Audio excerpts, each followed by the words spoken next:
guys. It is some entertainment news, but it has to do with movies, of course. Anybody that's been to Universal Studios, I live like 1 hour away from it, and I go all the time. Like I spent a birthday there. I absolutely love Universal Studios. Never been to the one in Orlando, but Universal's Halloween Horror Nights is canceled. God, no, that was probably one of the most anticipated events of the year for me.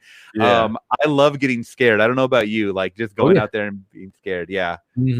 So, yeah, Universal does it like no other, man. I mean, I can only imagine in Orlando it's beefed up, so it's probably a lot bigger, just like a Disney World type of deal. But they are so great at just incorporating all of their properties. You know, the whole Stranger Things, all the horror icon, the Universal monsters. It's just, you know, there's a lot of properties under Universal, so I think they do a great job every single year.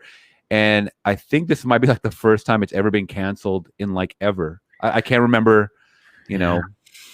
It's sad. It's just like a Comic-Con, right? The first time it's ever got canceled. So it's a lot of big stuff that was canceled, unfortunately. And yeah, I know I've never been to that particular Orlando during that time, but I did go to Orlando Universal. I went to the Orlando Universal, which was pretty cool, and the Harry Potter land and everything. So I can only imagine that they go all out with the production for those. So I know this breaks your heart, man.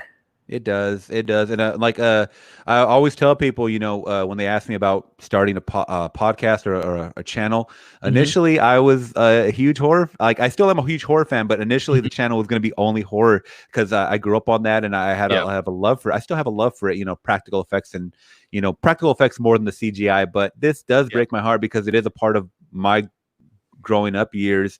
We would always try to go as much as possible, and I think they were getting bigger and better every year.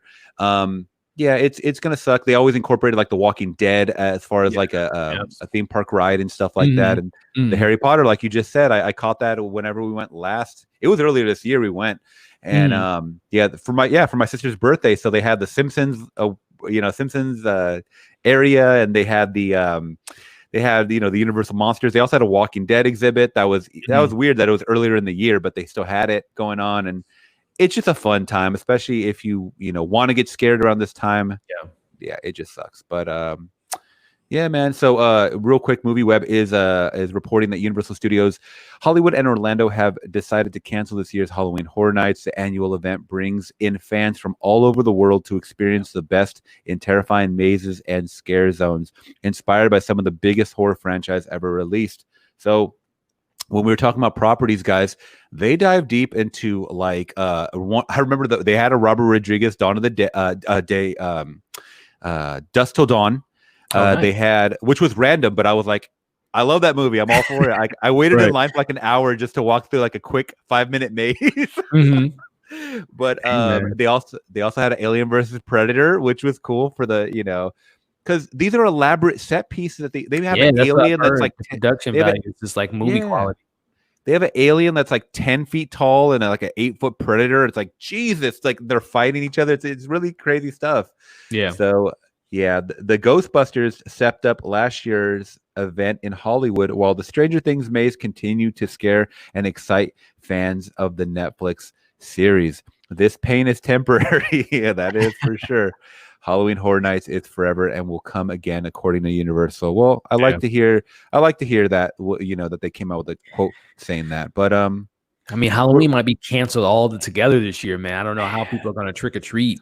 I mean, it's like literally it's the opposite of social distancing. So I don't even think Halloween. I mean, obviously people will probably go out and you know, hopefully things are a little bit different in 3 months, but you know, I wouldn't plan on people getting their costumes this year. Yeah, how are they going to do it? Being passing out candy with gloves? Because even the gloves they're saying you're supposed to dispose of after you touch something, or just throwing it out their window, sitting at their driveway throwing candy at people. Yeah, I got a flashback of that episode of The Office when he throws that $100,000 at the kid's head. Yeah, it's once again it's a somber time. Did you ever kind of indulge in any of these? I know not Universal, but like any other Halloween mazes, haunted houses. Yeah, I try to go you know, every couple years to a haunted house. I've been to, you know, some pretty good ones in Chicagoland area when I was out there. So yeah, Halloween is a pretty big deal, and I love to kind of, you know, embrace the spooky time, the best time of the year, if you ask me. But yeah, it is. But I mean, we'll kind of make the best of it, and we'll I'm sure we'll be doing some watch-alongs around September, October. This year we're gonna have to, in memory of Halloween possibly being canceled, being dead. Yes. So, and we saw that Halloween Kills got pushed back. We're not going to talk about that. We talked about it last week or a couple weeks ago.